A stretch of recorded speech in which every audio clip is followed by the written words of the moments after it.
Best कर्मचाऱ्यांच्या आर्थिक सहाय्यासाठी उभारण्यात आलेल्या बेस्ट कर्मचारी सहकारी पतपेढीची 18 ऑगस्ट रोजी निवडणूक होणार आहे। यासाठी ठाकरे बंधूंचं उत्कर्ष पॅनल तर महायुतीकडून समृद्धी पॅनल मैदानात आहे। या दोन्ही पॅनल्समध्ये जोरदार लढत बघायला मिळत आहे। या पतपेढीच्या 21 जागांसाठी या 18 ऑगस्टला मतदान होणार आहे।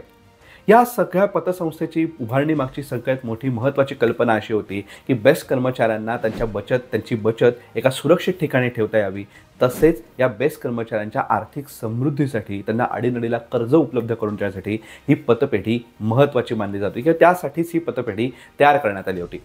1941 पासून ही कार्यरत असलेली आणि 816 कोटी रुपयांची वार्षिक उलाढाल असलेली पतपेढी एक महत्त्वाची पतपेढी आहे। यातूनच बेस्टचं अर्थकारण चालतं असं म्हटलं तर वावगं ठरणार नाही। त्याच्यामुळे ज्याच्याकडे या पतपेढीचं नियंत्रण त्याच्याकडेच मुंबईची जीवनवाहिनी असलेल्या बेस्टचं नियंत्रण हे एक साधं सरळ सोपं सूत्र आहे आणि त्यासाठीच राजकारण्यांमध्ये या बेस्टच्या पतपेढीसाठी जोरदार लढत बघायला मिळत आहे। जणू काही मुंबई महापालिकेची रंगीत तालीमच असल्याचं हे दोन्ही पक्ष, हे दोन्ही बाजू भांडताना दिसत आहेत। त्याच्यामुळे या पतपेढीची निवडणूक रंगतदार होणार एवढं मात्र नक्की।